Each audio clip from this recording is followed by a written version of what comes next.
Well, it's been a long time coming, but a hearing will be held in federal court tomorrow into whether robocalls affected the results of last year's federal election.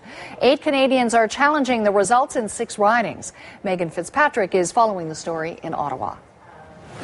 After months and months now of preparation, Nancy, and a lot of legal wrangling, the case will finally be heard in court tomorrow.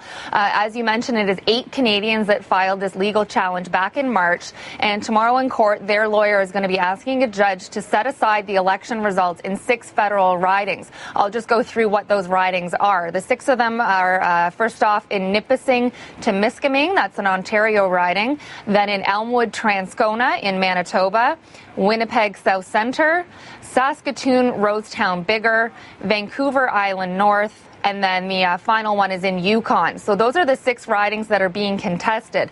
The reason they're asking for the election result to be set aside is because these voters say there was a widespread and coordinated campaign of voter suppression and fraud during the last election because of these robocalls that they say were misdirecting voters to the wrong polling stations. Now, all 6 of these ridings were won by Conservative MPs. A lawyer for those MPs will be in court tomorrow trying to convince the judge to reject the arguments put forward by these 8 Canadians, trying to get the case dismissed, saying there's a lack of evidence and that the case doesn't meet the legal test to have an election result set aside. They say that's something that shouldn't be done lightly.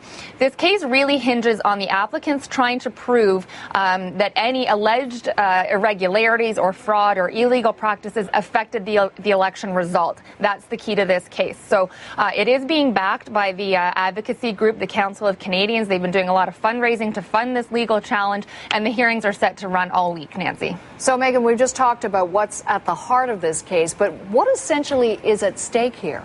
Well, for starters, the jobs of those 6 MPs are at stake. They're on the line because depending on what the judge might rule in this case, if the election results are set aside, that means those seats are technically vacant and a by-election would have to be held. Now, beyond that, the Council of Canadians argue that what's at stake is democracy. They say the integrity of democracy has been threatened by these misleading robocalls, that public confidence in our electoral system has been shaken, and they say that's why they've brought this to court. So this case is going to be really closely watched, also because it's the first time we've seen robocalls in court. The whole story that kicked this off was the investigation in Guelph, you might remember, that all the media attention around that prompted this court case. But that case in Guelph is still ongoing. No charges have been laid. Elections Canada is still doing its work there. So this case here in Ottawa tomorrow is going to be very closely watched.